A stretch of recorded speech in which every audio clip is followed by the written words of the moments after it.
Okay, here we go. This is how this works. You drop the ball, we choose a movie. Whoa, wow. Oh, it's all over the place. Let's go. Whoa, jeez. No! What do we get? Deathstalker 2! Oh, fuck!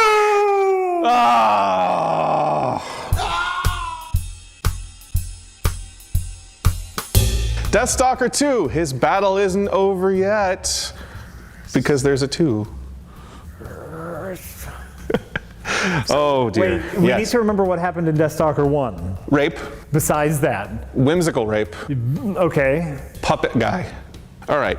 Twice the action, twice the passion, twice the adventure, and yet it's only 85 minutes long. Perfect. That seems crazy. Monique Gabrielle, a sexy star of Bachelor Party, Hot Moves, and Flash Dance. And John Terlesky, star of Secret Admirer, and The All-Nighter, and Chopping Mall. Tiny face from Chopping Mall, he is the Deathstalker. Join forces to swashbuckle their way to save civilization in this outrageous sequel to Deathstalker. Enter Deathstalker. Capturing the real Princess Evie, not the evil one. He must now return her to a rightful place of power. But the fabled swordsman battle has just begun. Standing in his way are cutthroat pirates, bloodthirsty Amazons, flesh-eating zombies, and then things start to get dangerous. Finally, they confront the sinister powermongers in a spectacular duel to the death. So wait, this movie involves another swordsman's battle. Yeah. I can't say I'm shocked by that. Get a new premise, Deathstalker. Listen, but here's the thing. When the warlords fall, Deathstalker will be king. So we don't have to watch the movie. We can just, we're done. All right, even after all that, I guess we have to watch it, so let's go do that. Great! Walking to watch the movie. Is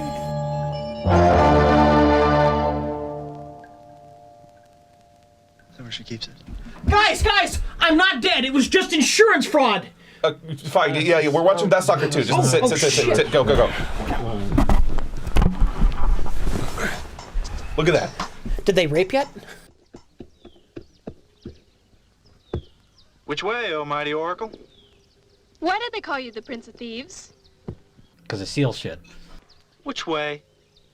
The West Road. Are you sure? Absolutely. The crystal ball never lets She's so bad. So is he. Look at him. He looks like he's having fun though. She looks like she's trying. He's just goofing off. Yes. But that's his problem. He's goofing off. No, that's to the benefit of our viewing. Yeah, you want a good serious Deathstalker in this plot? Yes. Right. No, yes, I do. No, you don't. If this were the guy from the first movie, it would really bring this down. Yeah, that's how they say it, all right. 1 against 100. Make that 2 against 100. Kill them. Hey! that was apropos. That was fine. Yeah, that was a good at use this of point, this. though, it's laughable anytime. Very interesting. Is there another way in? Of course. That was the weirdest hee-haw joke I've ever seen.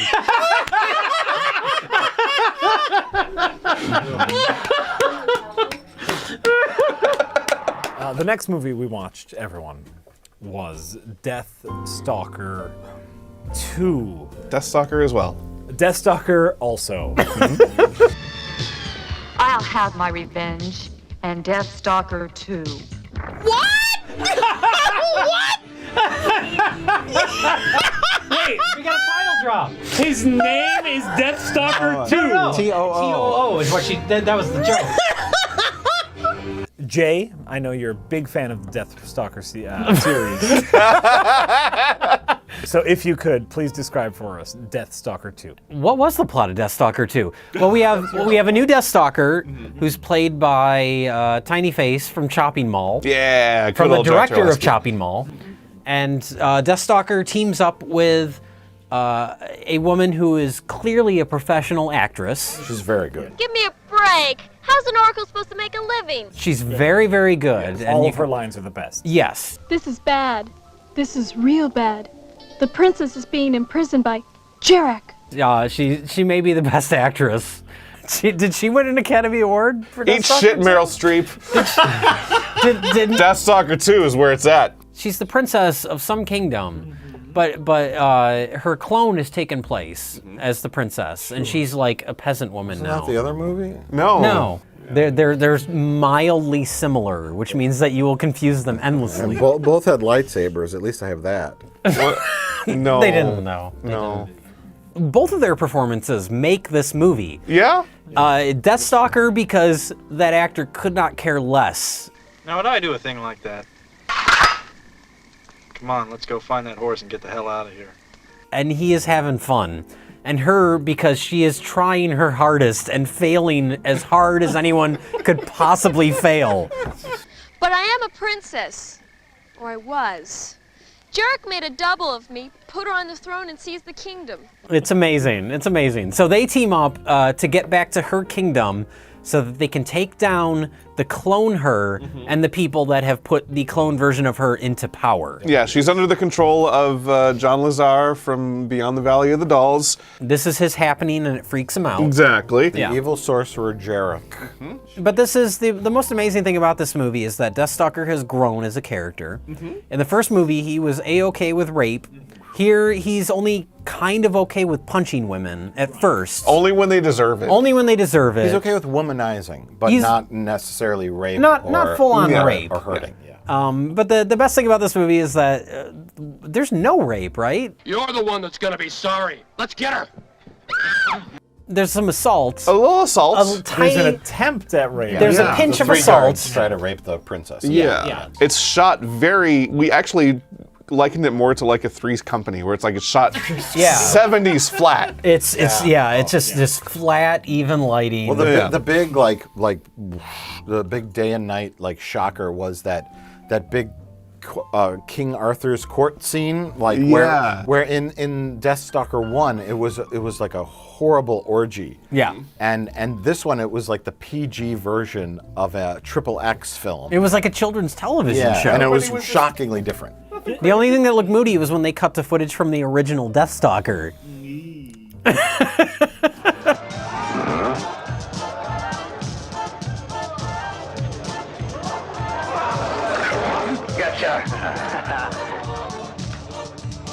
This almost seemed like a rebuttal to Deathstalker 1.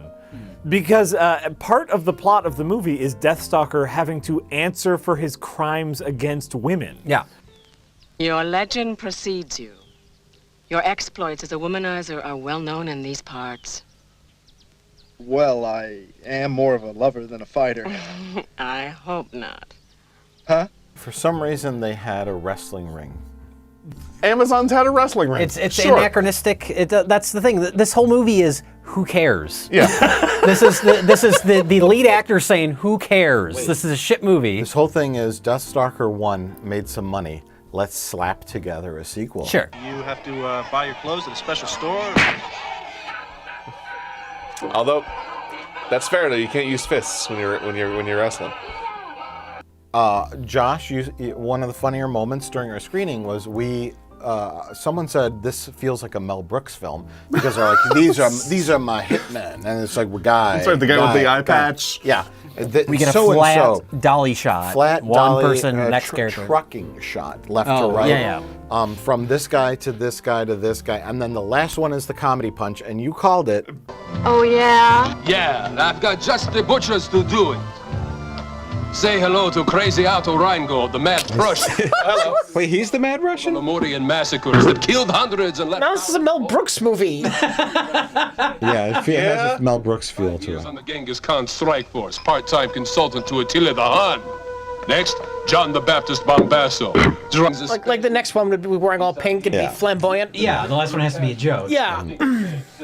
Possibly a little person. And last but not least, the real fight. Damn! Oh my God! Do a new one, Mel Brooks one. You're the real seer.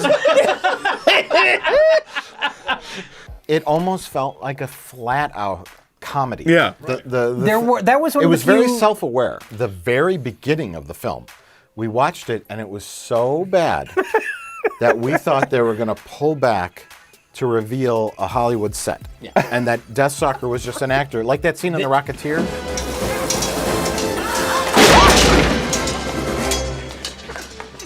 Oh, my prince, would that you drink of my lips as deeply?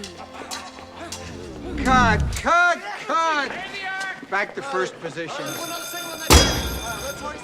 Yeah. Oh, when so and he's doing the swashbuckling like Errol Flynn kind of thing, and they pull back to reveal that it's just a scene being shot in a Hollywood film. But it's going to be some weird meta thing. Yeah, right. And then so Deathstalker is just some Hollywood actor who gets transported into a fantasy land.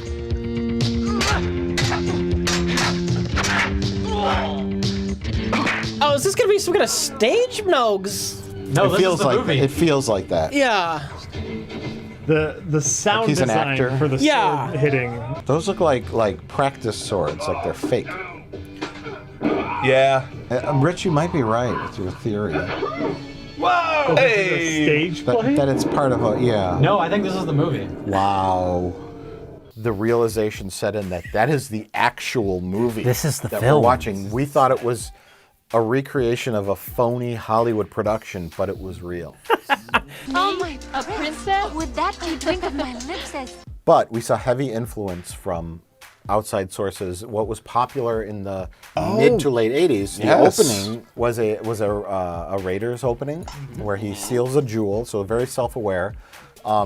We cut to some Return of the Jedi being carried into the Ewok village. Surprises! Some oracle you turned out to be. Somehow I got the feeling that didn't help us very much. On the sticks and in the big net. I don't suppose you guys are hunters and I stepped into your bear trap. Shh, no, I didn't think so. Which may have actually been the exact same net that they bought at a flea market. Yeah. Whiskey?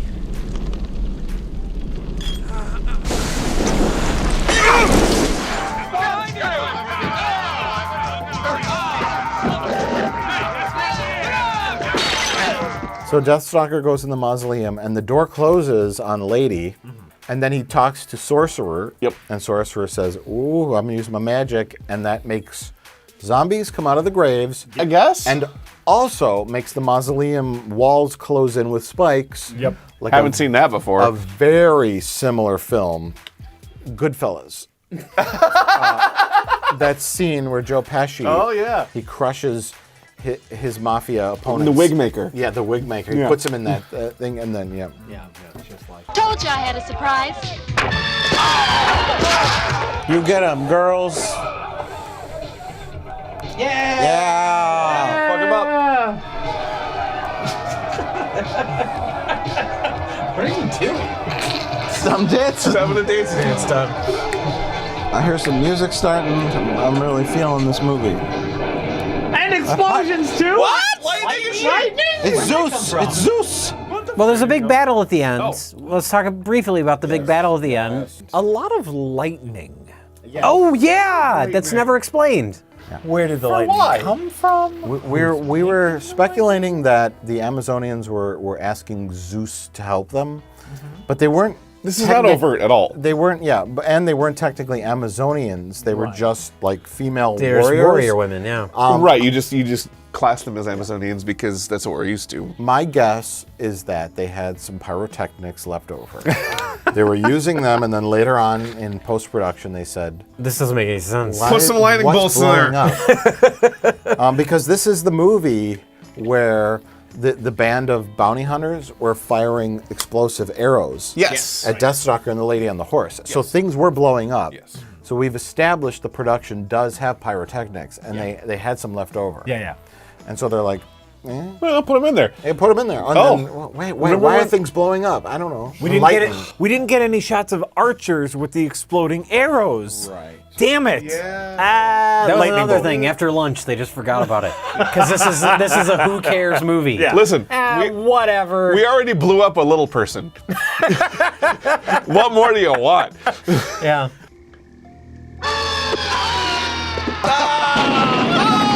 That bitch exploded. He just exploded? Yeah. I think he fell on his arrows, but The exploding arrow went off. That's hilarious. That's adorable. And first off, the princess has to kill her evil twin. And so there's a big Scooby-Doo thing where she's like, boo boo doo doo doo doo doo doo. And then she just stabs her. Yeah. Oh. Oh, that was it. All right.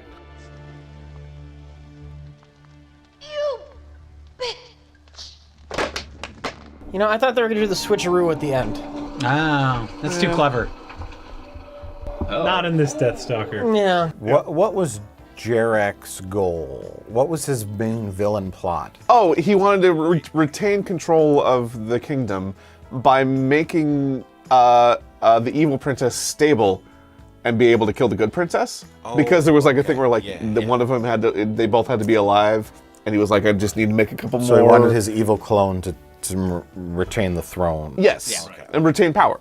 Okay. Yeah, but it was like just a couple more little Which he did. formula. He came up with the formula so the clone could live without the host. That was when she stabbed the hipster. Yeah. Right. Oh yeah. The whole hipster stabbing scene, if you remember. And the clone was still there, just like, I guess I'm She the stabbed now? that hipster with the little mustache. Yeah. Right through his flannel. Right. And she hit his LP. Right, right. That he just carried inside of his shirt? Oh, I was just going to make a pour-over coffee. Right, I remember that very famous scene. I'm curious to see where they go with Deathstalker 3. Do they go back to the serious roots of the original film? Do they keep up with the who gives a fuck attitude of the second movie? Right, doesn't it get you excited? I hope we never find out. We know the rules of Plinketto. Once one Deathstalker is removed, Now we gotta another put takes his Deathstalker 3 place. on there, yeah, absolutely.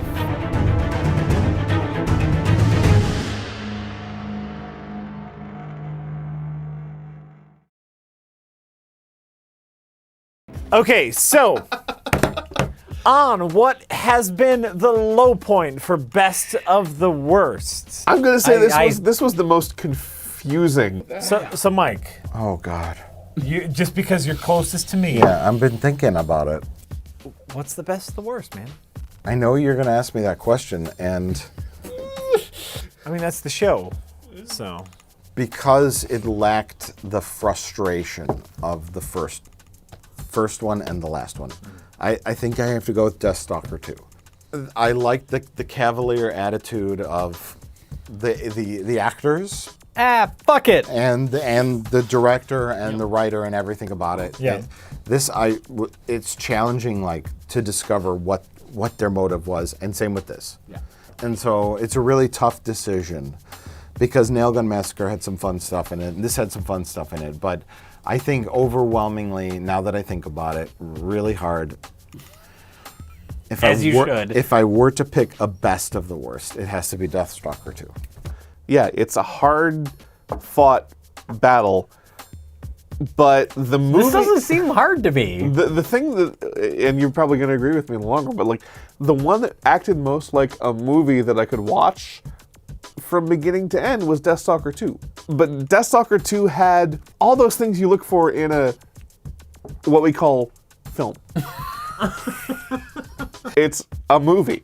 Yeah. These two, I'm not really sure. I don't know what they are. I'm not really sure what they are. They're like... I feel like a doctor looking at a lump. Yeah. I gotta send this off to the lab. Yeah. R.I.P. Rich Evans. Absolutely. Jay? Deathstalker 2. It was legitimately entertaining. It was fun. I enjoyed watching it. Right. Well, so like Deathstalker 2, for me, is winner by default. It would not win any other night of the I don't week. know. I would legitimately watch Deathstalker 2. I agree it wins the night, but it's just that side of like, we're also in on the It's joke. riding the line. All right. Question 2. Yeah. Deathstalker 2. The Monique Gabrielle acting is atrocious. I'm trying. Yeah, I think that's probably acceptable. Thanks. I see someone else. Dark and evil. This is bad. This is real bad. You remember the name of the actress in the film and that she acted poorly? There was a weird orgy. I think that was the first one. That was the first one. But you Strike already that answered from the, the you already record. answered the question. It's fine. Delete that. All right, so pick 2. Okay, my first pick is. Okay, it is tape or DVD is sun bleached. Okay, all right. Sure, you know what that means, right? So like a faded cover. Yeah, it's been in the window of a video store for 10 years. Desaturated. Yes, exactly. Okay, perfect. This is a very good example of a sun-faded tape. Second pick is under 80 minutes. Oh my God, this is impossible. Let's go. Okay. All right, the first thing I found was Demon. This is kind of sun bleached. The colors aren't what they once were. No information. 84 minutes. 84 minutes. That's going to be the hardest part of this is finding a movie under 80 minutes. That's a little sun bleached. 87 minutes. Son of a bitch.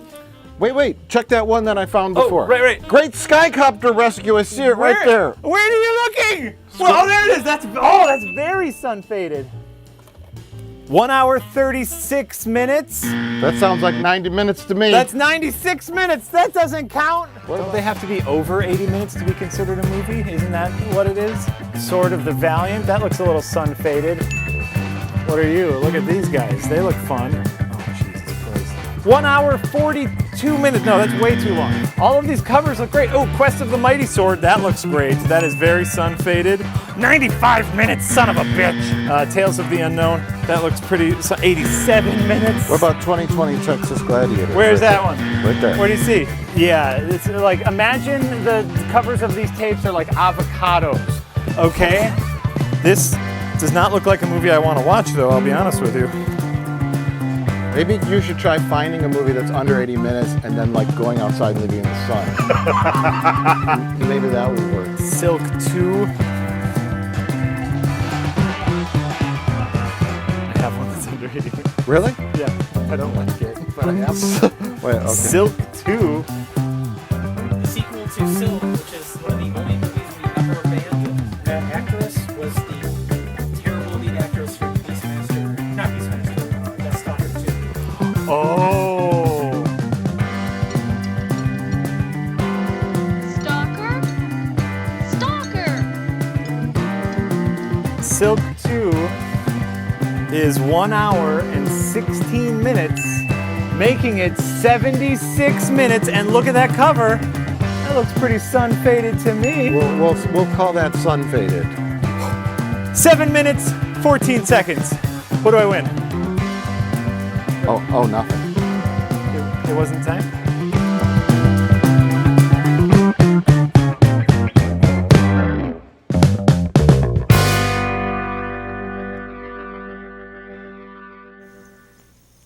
We execute one hostage every 15 minutes until you comply.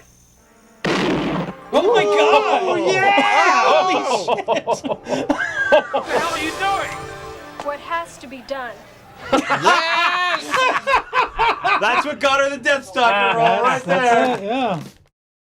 Yeah. Jack, you picked Silk 2. Yes. The sequel to Silk. Yes. Which we also did on this show. Famously, the only movie that we abandoned. We started watching it and we gave up and said, let's watch a Neil Breen movie instead. David Carradine times she. It's going to be better. This is like emergency situation. Yeah. I think I had the hardest time. I had the hardest scavenger hunt out of anyone. And I was initially ready to put this back after I realized it was Silk 2. But then we realized who was in it. Deathstalker 2 lady. Monique Gabrielle. Eyebrows. From one of the best bad performances we've ever seen in Deathstalker 2. This is real bad. The princess is being imprisoned by Jarek. Wait, she's not Silk 1? She's not in Silk 1, she's Silk 2, which is why this movie should have been Silk TOO. Oh, yeah. Like yeah, Teen that's Wolf 2. Right. Yeah. Well, I will say, as far as bad acting goes, this was not Monique Gabrielle's best performance. This did not top Deathstalker 2. She was hilarious in that. There's a couple of good lines This in movie did not have the quality direction of Jim Wynorski behind it, so. Is your work exciting? It has its moments. What do you do? I'm in pest control. Oh, you put me on forced leave. That means I am on my own. Chris died trying to recover the scrolls for you. I will finish what he set out to do. No. I want you to arrange a meeting with a Japanese art collector called Kashi. I want to know if there's a tick to her talking. Like every third word, she has to raise her eyebrows. This is an MGM United Artists released home video. It's just, I mean, quality-wise, it's far superior to these, but it's weird they would make a sequel to something that most certainly flopped or was a failure. It must have done business somewhere in the world. Maybe not in the U.S., but it was really big in Hungary. Yeah. Now with MGM, they have the lion, right? Mm-hmm. And supposedly there's that thing. It's like as many roars is like the quality of film. Have you ever heard that? No. Shit before? I heard this thing way back in the day. It's like the number of roars the lion gives was the rating of it. Like, so before the movie even starts, the lion's giving his little review? yeah, he's just like, I think this is just like 2 roars. But Wizard of Oz has 4 roars. Oh, sure. I did not know think this. this MGM film, the lion came out and was just like, He just didn't say anything. We did start Silk 2, no previews, no distributor logo, no production company logo. Started straight up in the movie, mark of quality. Yeah, in the first 30 seconds, we get some wonderful gore that got our expectations up pretty high. That whole opening action scene is great. It's one of those, like we said, like the opening of Indiana Jones or a James Bond movie, where it's its own little action set piece that doesn't really relate to the rest of the story, but it lets you understand the character. In this case, the character of Silk. They won't hear that. She doesn't care. She plays by her own rules. She's gonna blast them all away. I She want a doesn't give body shit. count. Sneaking in is, yeah, that's what you get for making a bunch of fucking noise.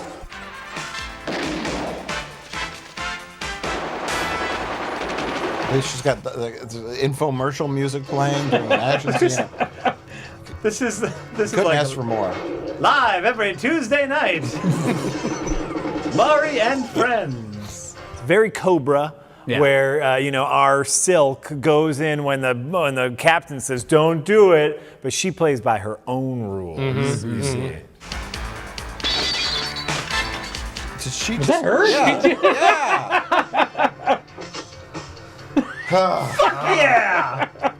She does like some kind of stupid move where she jumps through a window. Oh, Yes. And she lands on the ground, and then it manages to kill them. Yes. When in reality, they probably would have watched her break through that window, fall on the ground, kind of stumble around, pick up her gun, try and figure out what. They would have shot her as she was flying through that window. They had that much time to do it. They did. This movie is not realistic. they really hated maps. I don't know if you noticed. They shot up the map. They shot the fuck out the maps. Locations and knowing where they are, fuck that. No, there were no little pins or anything like that. These are just like Just general map maps. of Hawaii. Oh. Here's Just a map fuck of the geography. mainland. Fuck Yeah. that. Yeah. Elevation, who needs it? GPS is Satan. I'm gonna throw the goddamn book at you, smartass. What the fuck are you trying to prove? Crime doesn't pay. Yeah! Silk 2! We don't need to watch anymore! Silk 2! This is like the temp title, like Silk 2. So that's just the opening of the movie. And then the real plot kicks in, which is all about... I forgot about scrolls. All about scrolls. Get used to hearing about scrolls. I will take every possible measure to protect those sacred scrolls. Is this the real scroll or is this the fake scroll? These are the fake scrolls, but I have the real scrolls. Most precious scrolls. The 4 scrolls. The sacred scrolls. No one must know that we've got the scrolls. You give us our scroll back. Give me the scroll. You trying to get yourself killed? Scroll. But Silk has one scroll. Scrolls. But they have the rest of the scrolls. What's the plot about the scrolls, Jack? Tell us. Scroll. It's far simpler than you're giving it credit for, which is there are real scrolls, which are ancient scrolls, and there are fake scrolls. The fake scrolls are there to display while the bad guy steals the real scrolls, insurance fraud from it, but to destroy the fake scrolls. Hiccup tells about the fake scrolls, so the investigator calls it the fake scrolls are there is when spam while the bad guy steals the real scrolls. Actually, the fake scrolls when spam comes in and notices that they're only to then die. Very simple plot. Shit. When stretched out over 146 minutes, though, it's not quite so much fun. Where you just have scene after scene of people just giving blanket exposition while on Ambien.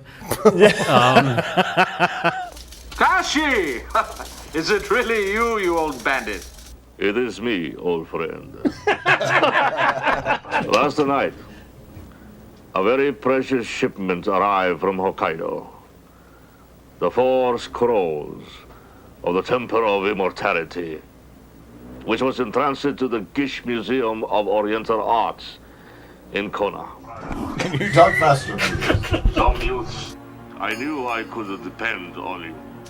I love you.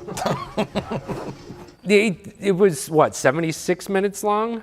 Yes. And you're like, yeah, 146 minutes. I was like, sure. Yeah, it was that long. Yeah. It seemed that long. Yes. Because they popped off right, and once the eye came out, we were just like, yes, this is gonna be. Oh, scrolls. Scrolls. But to counterbalance that, we had gunfights, we had high-speed chases, we even had a nudie titty flop fight.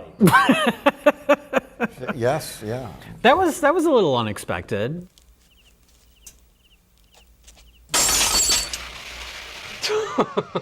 Oh, I guess it's nothing. Hey, that's my thing. Oh, that's how they heard me. You learn. Oh. So just keep going and showering. Yeah, she's not too concerned about her windows being busted in, I guess. It's so common for her because she does it all the time.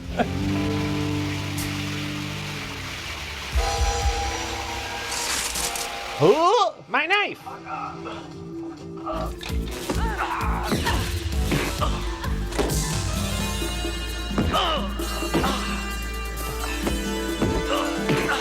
Are they made of cardboard? They keep the sound effects are terrible.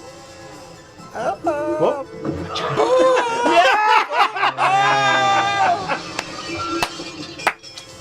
Action. Oh, that is unattractive face.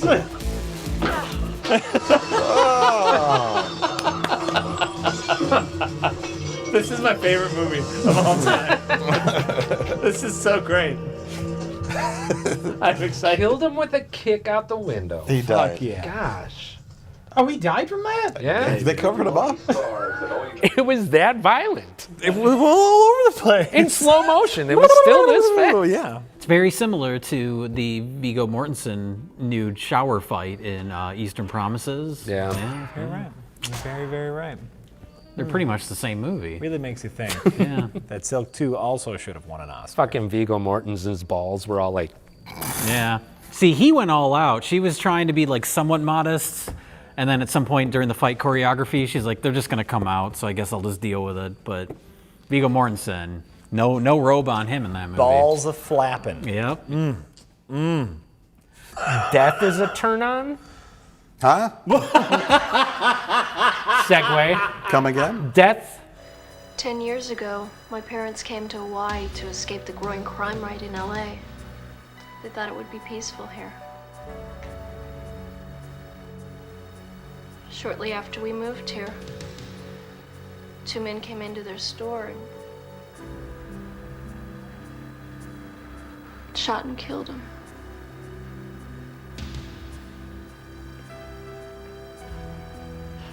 And cut. That can't be. Talking about dead parents.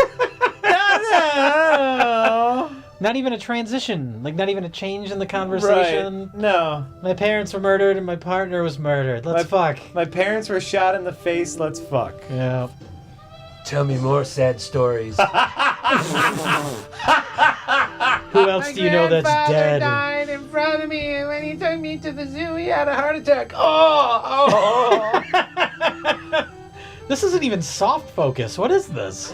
After divulging Silk's backstory that her parents were brutally murdered in front of her and their faces shot off after they moved to Hawaii, he said, "Great, let's bone now." He said, "Want some of my spam?" It's like, is that a weird Cockney accent? Said, You know, "Hey, sperm? don't knock it. It's got its own opener." Ooh. I'm sorry, it's got its own key. It's got its own key. Sorry. Go ahead. They don't know what we're referencing. We're referencing George Romero's classic film, Dawn of the Dead. That's a line from that motion picture. And don't knock it. It's got its own key. I think he said, "Hey, my meat could be processing something." Processed meat. Do you want something slimy that smells terrible? How about Madeira?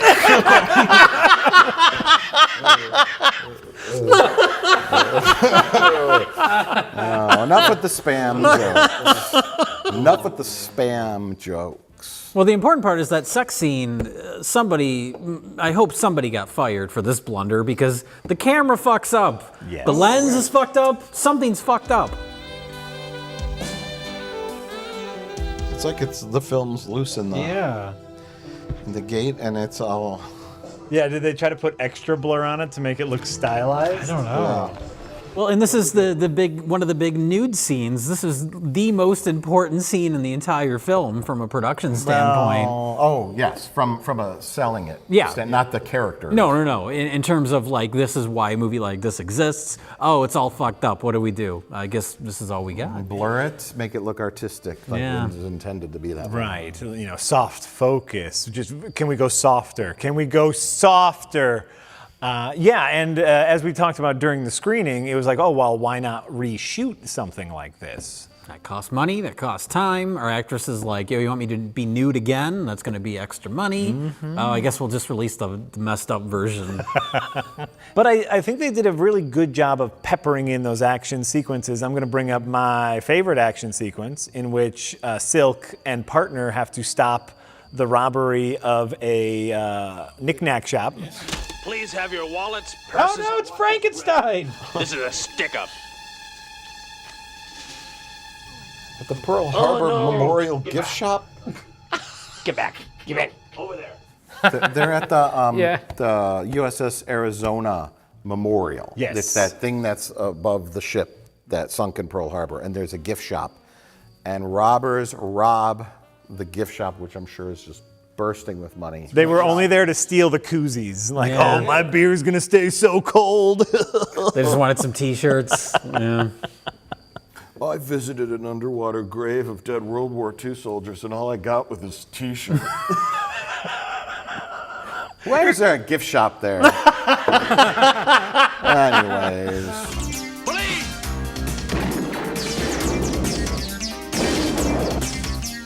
Cops don't usually use shotguns. She doesn't play by the rules. Lots of collateral damage with shotguns. It's not really what law enforcement use. I mean, maybe in certain situations, but especially sawed-off ones. Right? I mean, come on.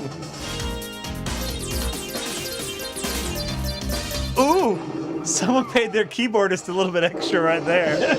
Put a little sass on it. There's an extra 50 in it if you slap it with sass.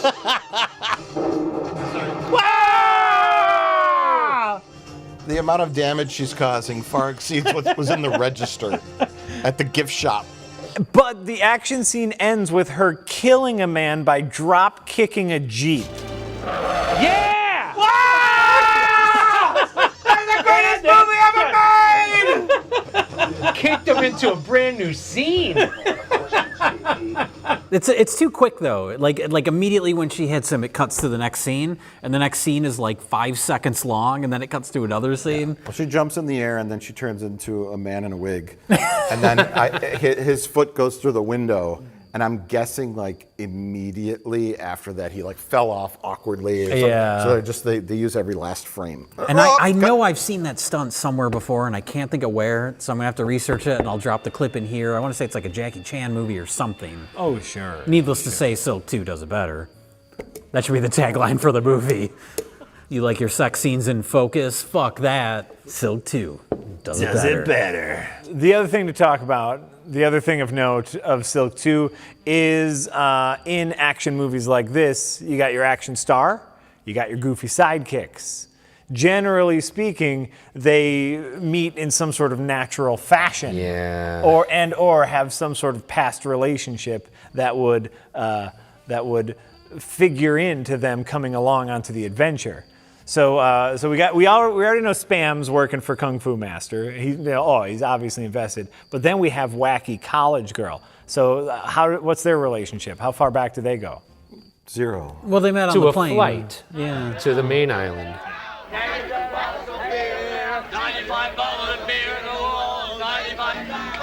You know what's green and swims in salt water? I don't know, Mr. Haskins. Moby Pickle. And she is just their teenage accompanying her father, who has the perfect dad jokes about pickles. Moby Pickles. Yeah. I don't think that makes any sense. It doesn't. Well, Dick is shaped like a pickle, so he's like, what's like shaped like a penis that swims in salty water or something? And he's like, Moby green and Pickles. slimy. You know what's green and swims in salt water? Yeah, something about like salty. What's something green and looks like my dick and is swimming in. You know what's green and swims in salt water? Herman Melville's salty water. And he's like, of course, Moby, it's not my Moby dick because Pickles. you're my daughter. And she's like, Dad, what the fuck are you that talking joke about? is so fucking convoluted. Shut the fuck up, we're singing bottles of beer on the wall. Where are we? 76 bottles of beer on the wall. All the oldies are singing on the plane, yeah. Well, there's three cliched plot lines. There's the about to retire partner who gets killed. What's wrong, Chris? This retirement thing. Oh, I'm just menopausing, I guess. There's the love interest who's not a cop who goes along on the adventure, and then there's like the wacky sidekick who doesn't belong there, and they but cram, gets tangled up in the adventure. Yeah, they cram all three in there, but they don't focus on any one of the three. They kind of smear them all out. And they keep bungling the cop on the verge of retirement because there's like 5-6 times throughout the movie where it's like, oh, this is the scene where he's gonna die, and then he doesn't. Don't give him the scroll.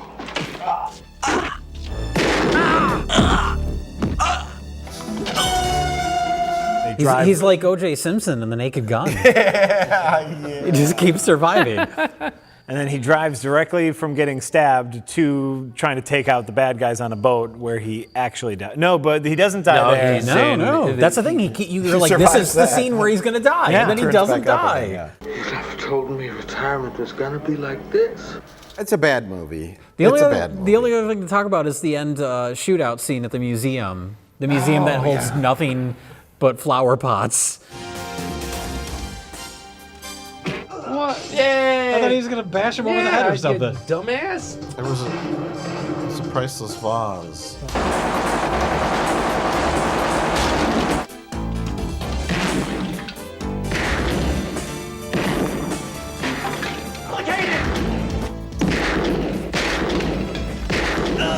It's just a museum full of vases. Nothing but vases. Did you shoot me? Yes, I shot you. Nothing but vases. Look at, they're just everywhere. They're great for blowing up. Yeah. I don't mind like a dumb action movie, but the fact that everyone else is so hell-bent on protecting these scrolls that they're willing to die for it for absolutely no reason. Yeah. And then it becomes like life or death for every character, down to the college student from Texas. She's going to risk her life to get the case out of the exploding building. Yes. Because this lady that she met on an airplane an hour ago said that her partner, best friend in Japan, said the scrolls are super important. Yeah. I'd be like, I'm getting out of this building that's going to blow up. Yeah. Fuck your scrolls. I just wanted to go on vacation and see some museums. There's no like weight or stakes with the scrolls. It's not like you take a movie like Raiders of the Lost Ark, right? Sure. And it's like the Ark of the Covenant contains, supernatural powers beyond our understanding, and Hitler wants it. Yeah. And if Hitler gets it, he's gonna conquer the earth. Right. Okay. What happens if the scrolls are destroyed? nothing. Or what happens if Mr. Gish reads the Immortal Scroll? And it's rumored that if he reads the Immortal Scroll, he'll possess power of ancient gods and be able to blow up cities with his brain. See, but it's not even about those kind of stakes, Mike. It's about characters and relationship. The only reason we care about the Ark of the Covenant. No, I'm agreeing with you. Not in this movie. No, I know. I'm agreeing with you. I'm just taking it from a different movie's angle. about a 30-second shower scene.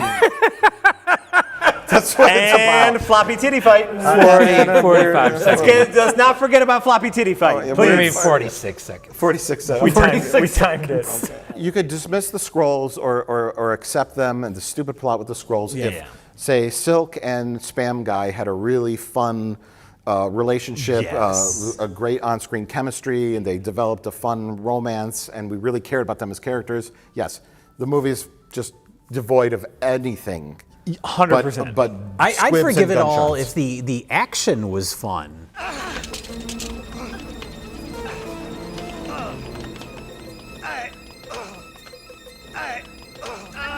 I think enough of the action is at very least par. I mean, it's good action in comparison to, something like Blood Freak, but... Or even Ultra Warrior, for that matter. Well, I understood what was happening in Silk too, so that's a plus. There we go. That is a plus. It's a big plus. So if we're grading on this curve of just movies that we've watched tonight, then it's not too bad. Yeah. Yeah, there you go. It's not too bad. There you go. That should have been Silk, it's not too bad. And that's the title of the movie. Like Or Bad maybe Boys the for It's Life. Not. Yes. Silk, it's not too bad. Get your graphic designer on that. You trying to get yourself killed? Scroll.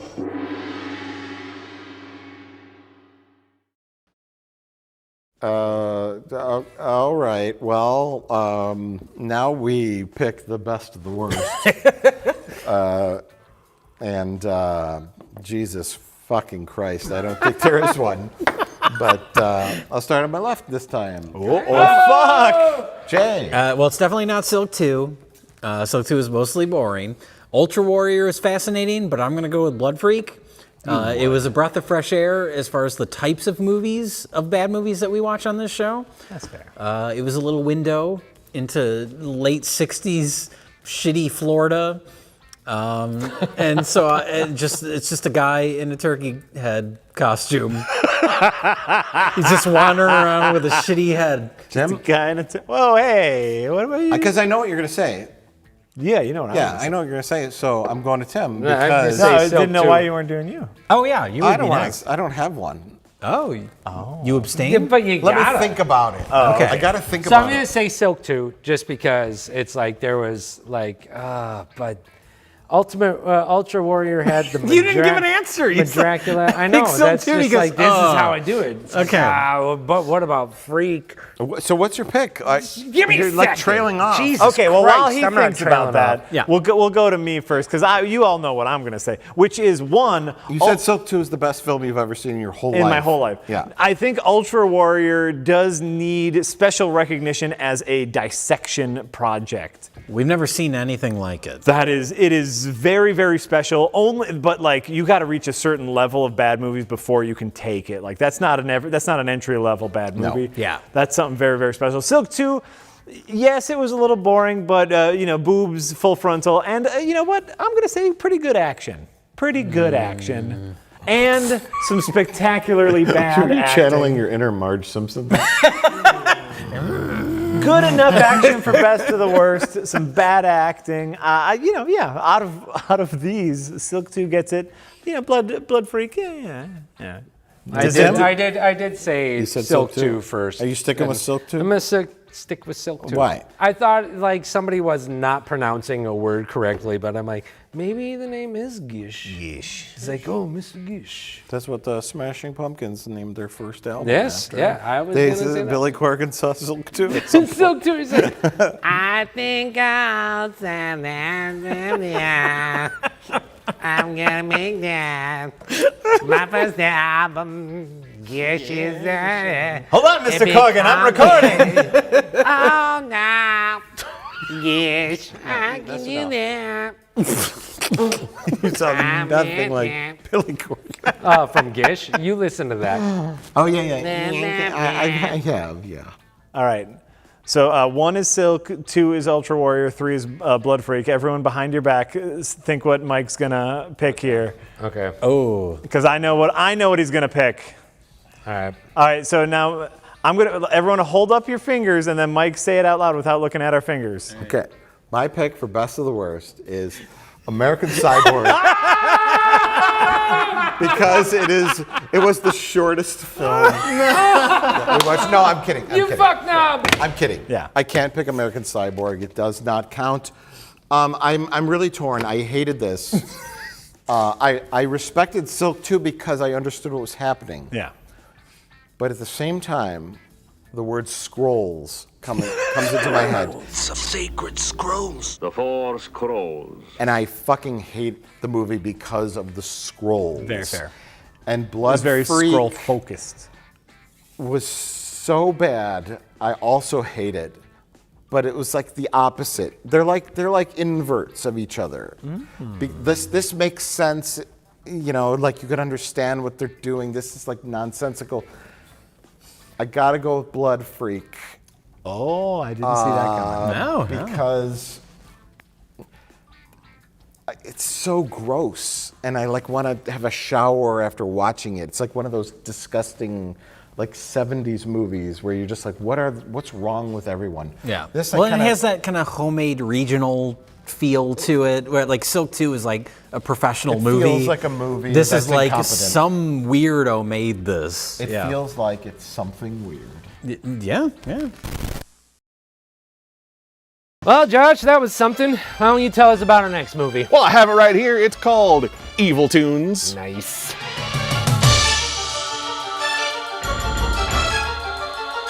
This dude is rude. 4 sexy college girls are hired to clean a deserted mansion and unwittingly release a devilish demon. Womp womp. When it springs to life from Book of Black Magic, things get nasty fast. Like pee on me nasty? Does the box say who's in the movie? Oh, Lord. Monique Gabrielle, a favorite of ours. David Carradine, I assume for about 3-4 seconds. Dick Miller, everybody's favorite Dick Miller. Oh, I love Dick Miller. Dick Miller? Yeah, Dick Miller. He makes me call him Richard. Isn't Dick Miller how David Carradine died? Oh! Milling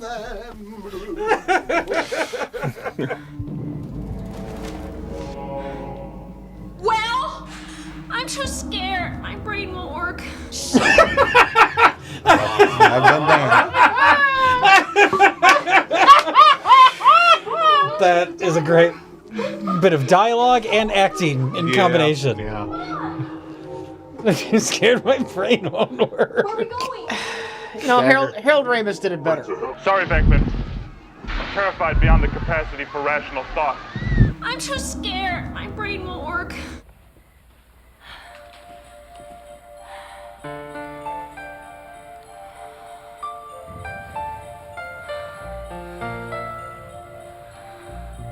How long have I had these?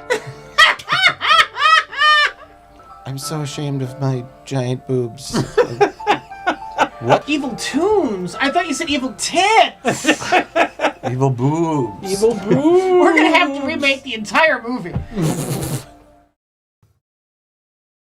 Jay? There's more cobwebs on it. Yeah, well, you know all about Evil Cobwebs. Toons for some reason. I don't know all about Evil Toons. I previewed it for 5 seconds and I said, you know what? This opening scene, the jokes write themselves. The joke wrote itself. The joke wrote itself.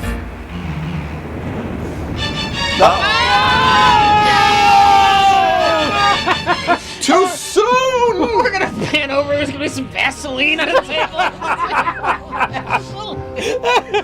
Oh, he is bound and determined. Oh, no! He knows what he's doing. Oh, yeah. Starts pinching his nipple. Oh, God! Rich doesn't even know how to process this imagery. I can't fucking believe this! He opens the book and it's just porn.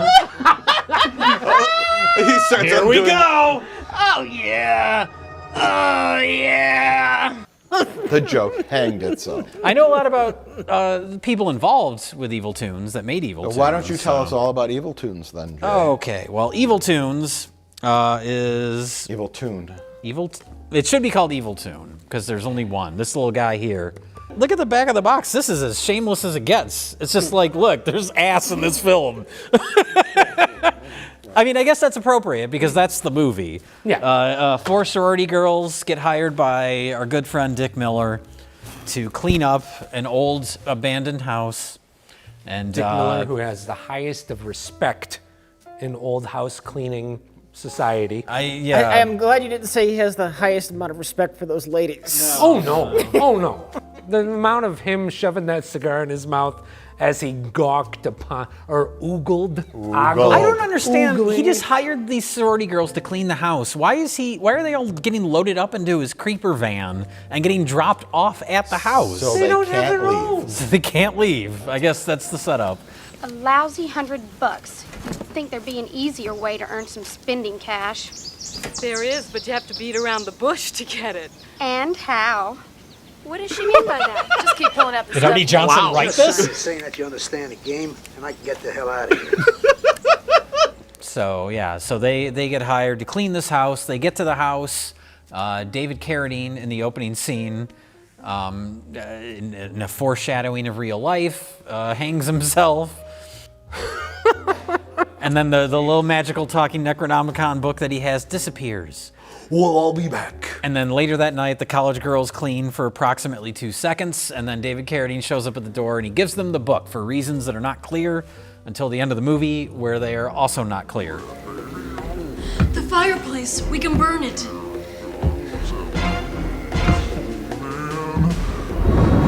I'm not gonna do it. I'm a ghost or something. You gave us the book that let us unleash the demon that killed all of my friends and sent their souls to hell. Why did he do that? If you're worried about what David Carradine is doing, you are missing the forest for the trees, Jay. Because the point of this movie is that 4 bimbos walk around naked in this house. That's true. Expose their bare breasts. They wear their lingerie, they gawk at their own breasts, they do sexy dances for themselves. Well, no, she does it for the other girl. She says, let me show you how I seduced so-and-so, and then just does a full-on striptease. And of course, the hot woman with the glasses, the nerd, she can't deal with that. She has to go upstairs where she looks in a mirror. Yeah. And you know, she secretly longs to be a. But her vocabulary keeps her from being it. Yeah, she's just too smart. She doesn't have the inner strength to let herself become a. Yeah. Because she can't say that phrase with so few syllables.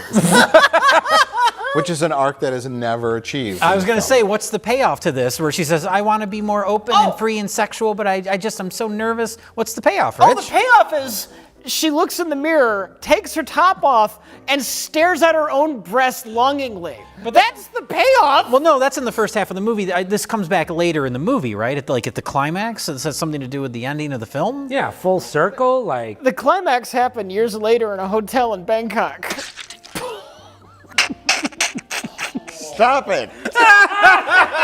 Let the man rest in peace. And we don't even know if he climaxed. We're not sure. Only the maid knows. Nobody knew if he was coming or going. Maid, tell us this. Were his eyes crossed? No? Too bad. David Carradine shows up, and then he has a book with him, which is... Delivery. It is blatantly the Necronomicon. Yeah. Like, it even talks. It's got a face. It's made out of human skin. It's got forbidden passages in it. And if you read from the passages in the book, a cartoon will come to life. Why cartoon? Well, why cartoon? Because a few years earlier, Who Framed Roger Rabbit came out. It was a huge hit. And Toons were just kind of a thing. Yeah.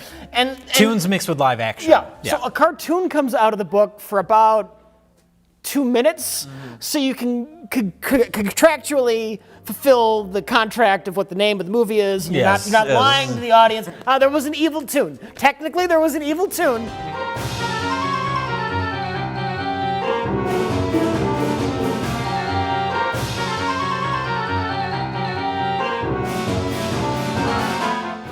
You're hiding behind a chair that she can see behind. They didn't think it through. She walked right past him. And then it's just a half-naked girl for the rest of the movie. Yeah. And your audience for this is perverts, so it really doesn't matter. Proverts? Is that like someone who's pro-pervert? You know what? I think what they're doing is okay. So, boobies. The real star of the film. Monique Gabrielle, the star of such hit films as Deathstalker II. How could you let this happen? You've ruined my life.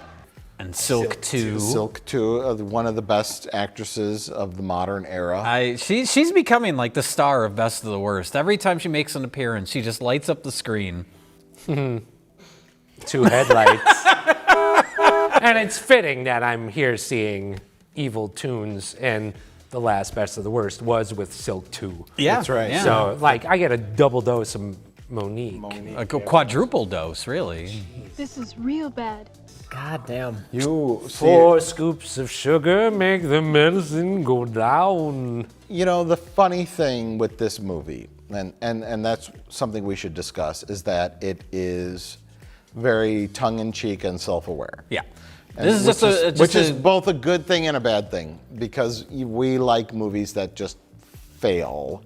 And this, when it's sort of self-aware, it's not quite as fun. We're just having fun here, kids. That's what the movie's saying. The awful truth. The horrible truth is that we are mean-spirited.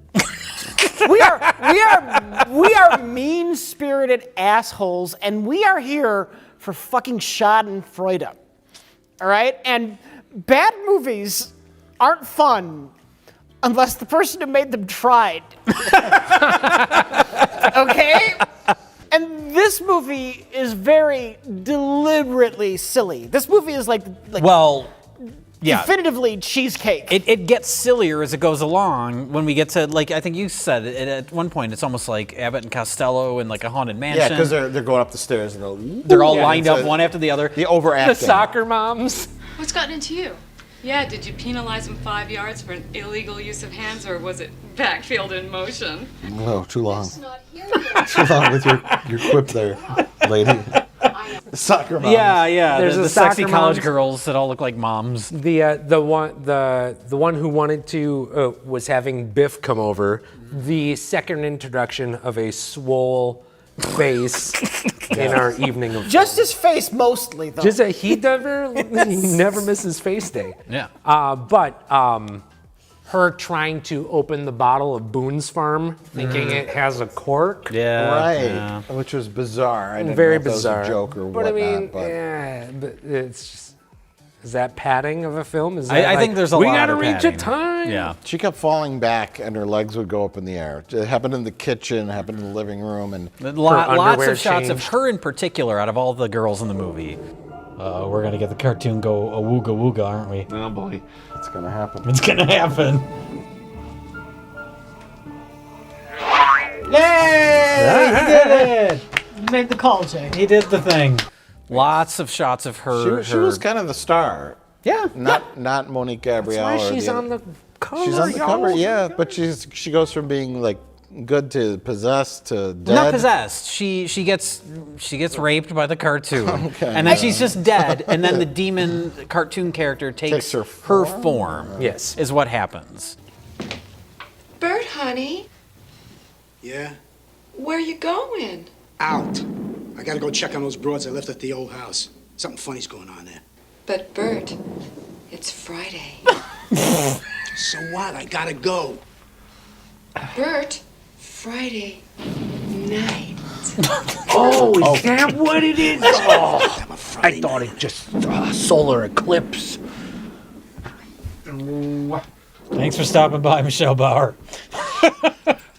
You did what you do. God bless That's you. Nope. Oh. oh my lord. You're gonna hurt yourself like that someday.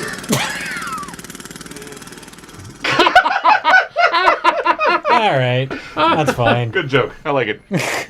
But speaking of padding, the lead up to Michelle Bauer's introduction is 5 minutes of Dick Miller watching a movie on TV starring Dick Miller. He's watching Bucket of Blood because it's public domain. This movie loves the meta self-references. Yeah, which is different than just like a bad movie or a B movie that's like aware that it's bad. This goes into like Scream territory, Yeah. like self-referential before Scream. Like, what are we gonna do? Go downstairs one by one so we can get bumped off? Yeah, there's a lot of dialogue like that. Why are we starting in the basement? I hate the basement. I think it's better if we start at the bottom and work our way up. I wouldn't want this to be the last place we ended up in. They didn't have a budget for pillows. It's time to go to sleep now.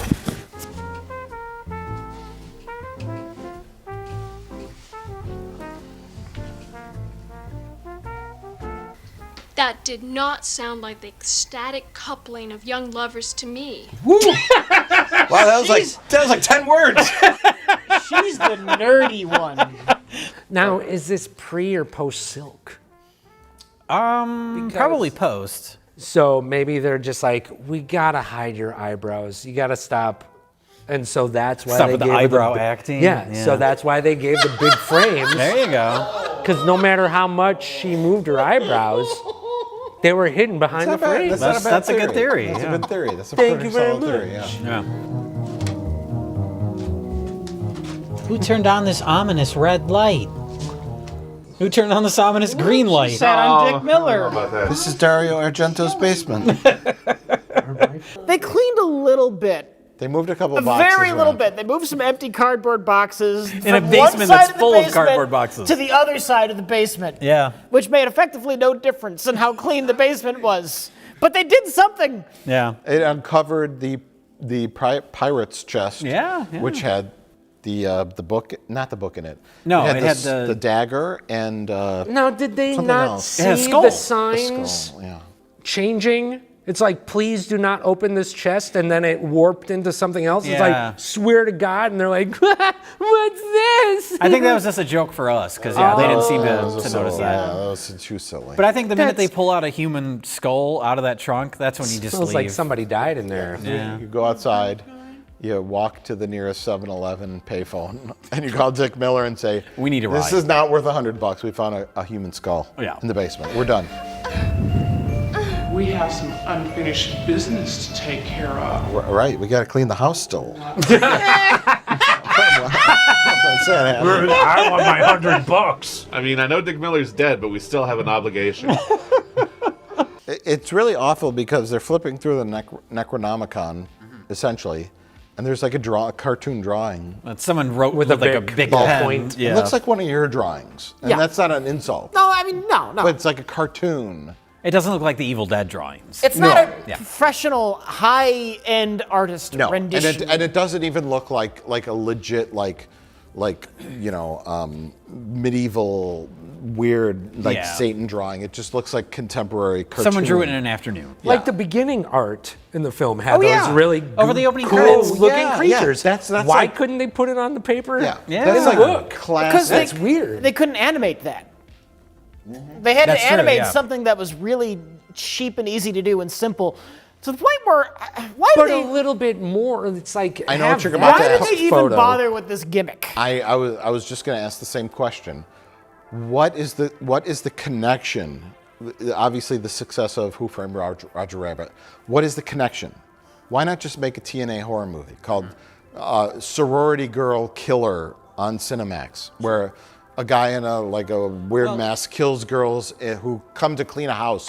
Why go the Well, Toon that's route? specifically Why? that movie you're talking about is Sorority House Massacre 2. Sure. It's the exact same setup, but it doesn't have the cartoon gimmick that doesn't add anything to the movie anyway. I'm going to speculate that if you just hear the title of this movie, like when you hear you see in your head the concept of like a cartoon-themed horror movie, done right, sounds like that could be really fun. An 80s style horror movie, but the monster is a cartoon character. And you can do all sorts of weird, clever things with animation that you can't do in live action. But then you do it with a Dick Miller budget. And you can't. Yeah. You have the title on that tape, and you have one picture of a still image, and you still have that in your mind. Oh, this sounds like a fun idea. I will watch this movie. You're horribly disappointed when you watch it, but they got your money. That's true, yeah. Or they already sold the movie to Cinemax based on the title and the premise. This is just pure cynicism. They got Concentrated cartoonish themselves as well, the ladies, because it's like they get scared and Oh, the like, boing! like Her ponytail. Monique Gabrielle's ponytail goes straight up.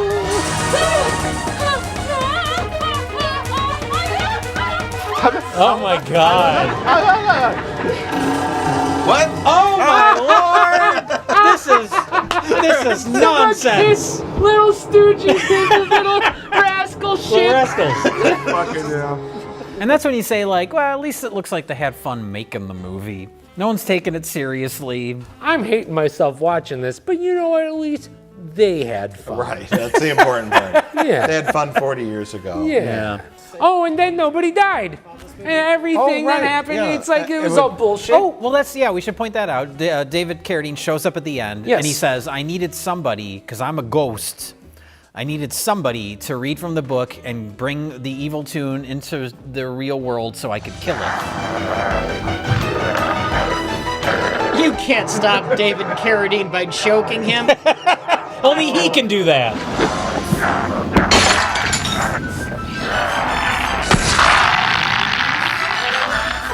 We're gonna get a little bit of cartoon as it does. Ow! Man, that really hurts. We're gonna get back in that book. Get back in that book. But what the opening scene, though, what year did that take place in? What year did he die? 1702? No, I meant David Carradine. Oh. Hey, you sick fuck. What kind of asshole would make jokes about a man's death like that? I'm sorry. I went too far. Sick, Jay. You have no class. I know. This house has a long history of mayhem and madness. So natural. Beautiful. I just wonder if the actresses were just that bad, or if they were playing in bad. on the joke. Yeah, It's hard to say. With Monique Gabrielle, you know that's the best. That's just how could she do. acts in whatever she's in. Yeah. Yeah. The other Well, didn't actresses, she it seemed sort of tongue-in-cheek, but... Didn't they end screaming at the camera? Don't tell me you kids don't enjoy a good cartoon.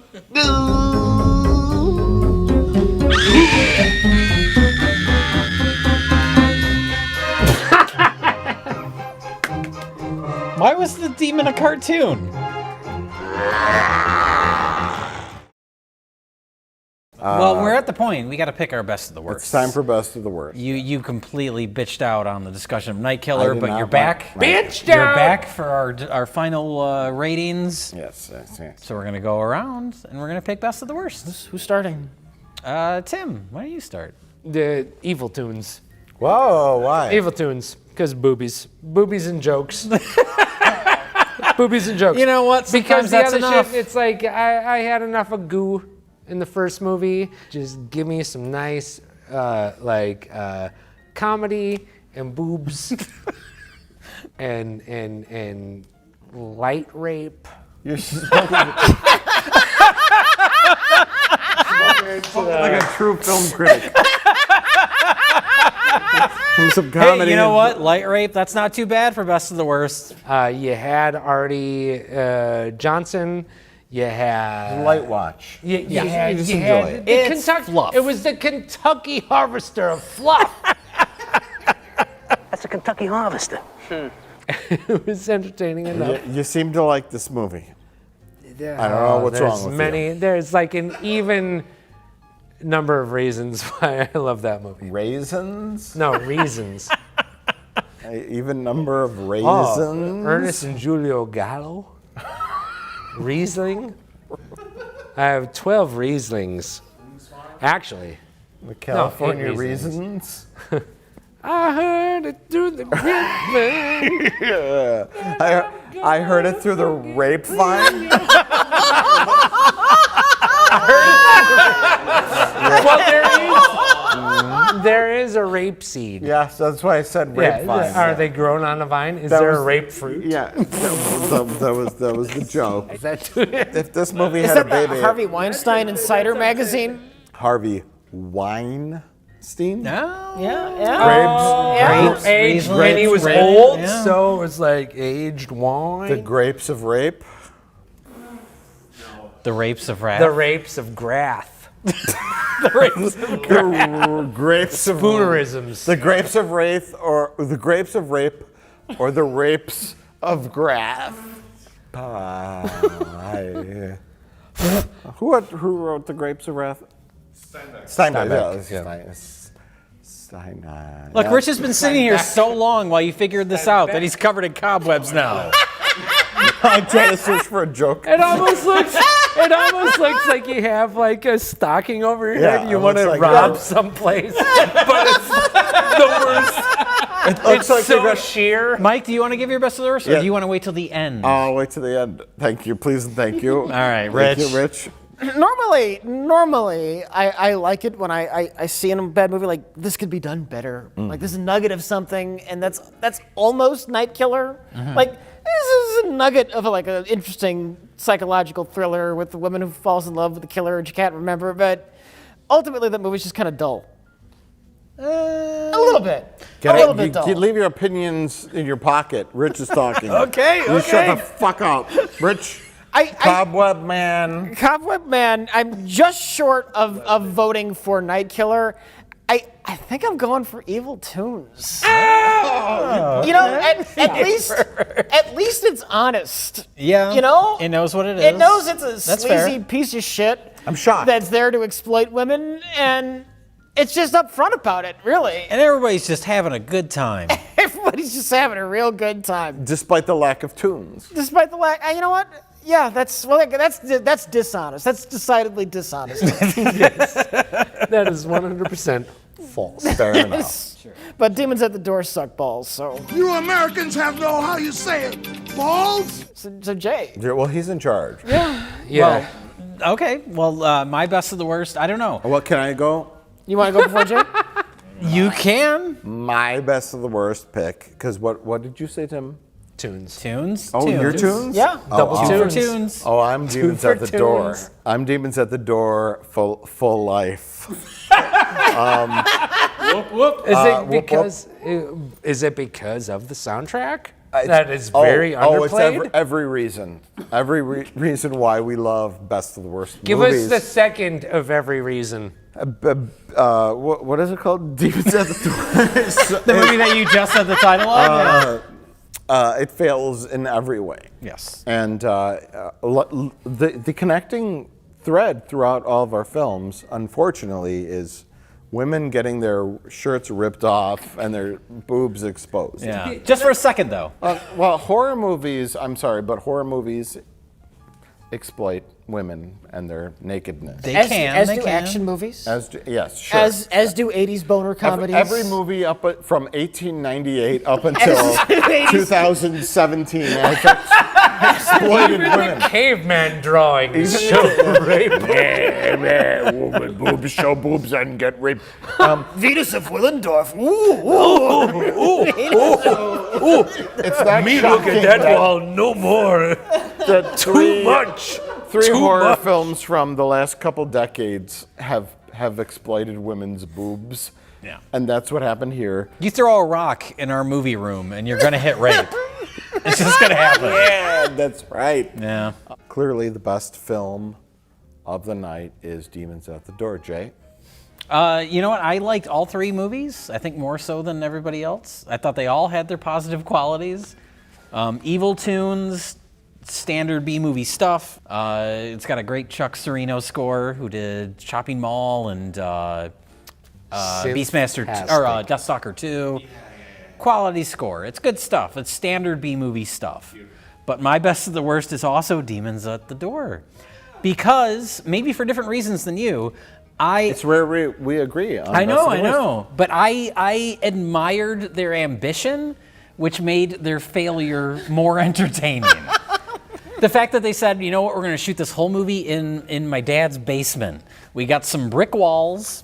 We're gonna make our whole movie centered around this tiny basement, and we're gonna build some fun demon costumes. You guys both picked Evil Toons. We need a tiebreaker. So I guess we got a fist fight. Well, no, we have another person that can give their Oh, best you're of the lucky. worst. Josh. Josh. Evil Toons. Okay. Wow! Cause boobs. That's fair enough. Win! Yeah! And just the fact that it's like, let's have a good night's sleep. On a sleeping bag with no pillow. Boom! Yeah.